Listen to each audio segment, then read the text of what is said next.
Hello, कैसे हैं आप लोग। आशा करता हूँ बहुत अच्छे होंगे और अपनी पढ़ाई को निरंतर आप लोग कर रहे होंगे। तो उसी को आगे बढ़ाने के लिए मैं एक बार फिर आप लोगों के लिए एक वीडियो लेकर आया हूँ। अगर पसंद आता है तो उसे लाइक भी करें, शेयर भी करें, हमारा मनोबल बढ़ाएं।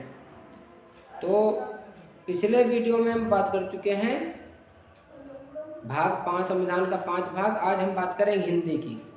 तो हिंदी में जो हम बता चुके हैं उसी में से कुछ ऑप्शनल क्वेश्चन पूछेंगे और आप लोग ध्यान रखिएगा, अक्सर पेपर में गलत हो जाते हैं।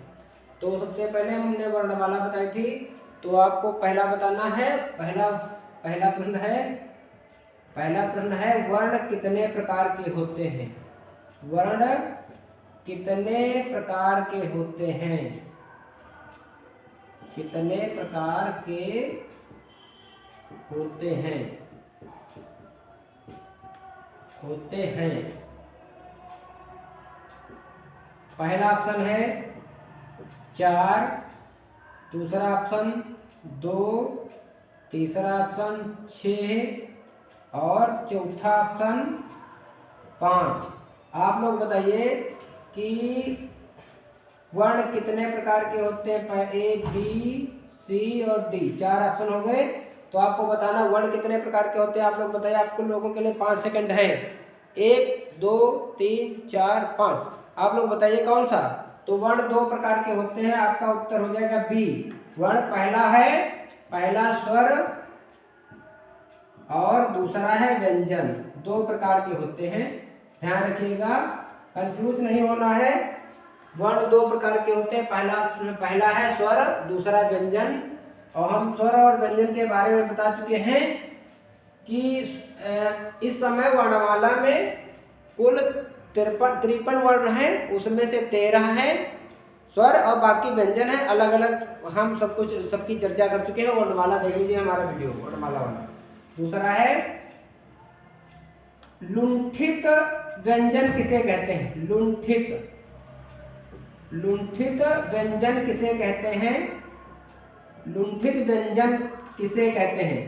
पहला ऑप्शन है ए ऑप्शन ला को, पहला ऑप्शन ला, दूसरा बी ऑप्शन है रा, तीसरा ऑप्शन सी है आपका जा और डी ऑप्शन है फा। आप लोग बताइए 5 सेकंड के अंदर बताइए कि कौन सा इसमें लुंठित है। तो आपको बताइए, आप लोग बताइए लुंठित, ला या रा, 2 में से बताइए। ये तो ऑप्शन डिलीट ही हो जाते हैं। तो आपका लुंठित रा है। लुंठित है या इसको प्रकंपित भी कहते हैं। प्रकंपित का मतलब होता है जब हम बोलते हैं, तुम्हारी जुबान है उसमें थोड़ा प्रकंपन आता है, अर्थात कंपन आता है, इसलिए उसको प्रकंपित व्यंजन कहते हैं। अगला है पार्श्विक व्यंजन कौन सा है। पार्श्विक व्यंजन कौन सा है। पार्श्विक व्यंजन पहला ऑप्शन है ऑप्शन ए है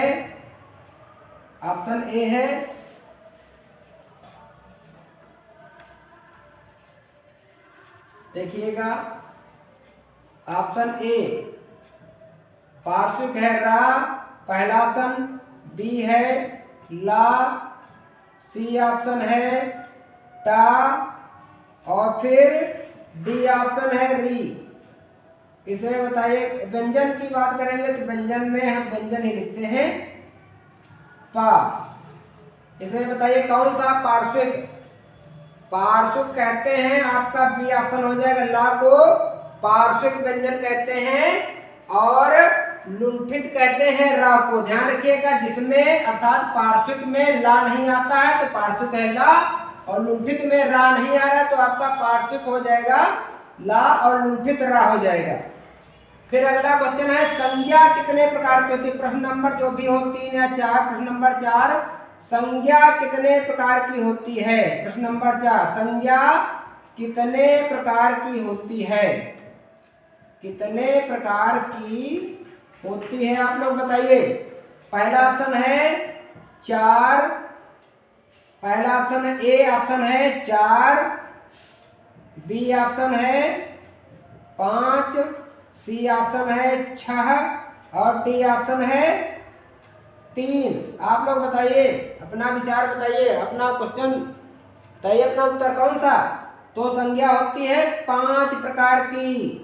उस दिन हमने कोडिंग बताई थी, विसंसर्ग, विसंसर्ग अर्थात विशेषण 4 प्रकार के और संज्ञा 5 प्रकार की, सर्वनाम 6 प्रकार के।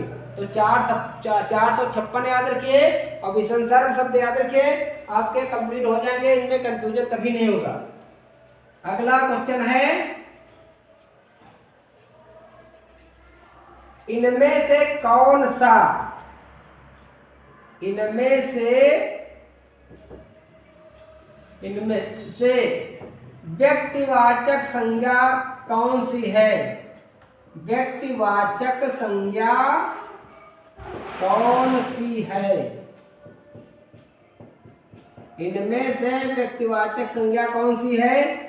पहला ऑप्शन है, पहला ऑप्शन है ए, पहला ऑप्शन लड़की, बी ऑप्शन शहर,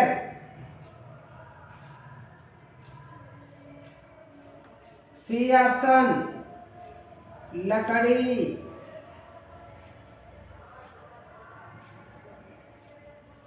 चौथा ऑप्शन है ऑप्शन डी गंगा। आप लोग बताइए कौन सा व्यक्तिवाचक संज्ञा के अंतर्गत आता है, बताइए आप लोग। तो आपका उत्तर सही होगा डी, क्योंकि अगर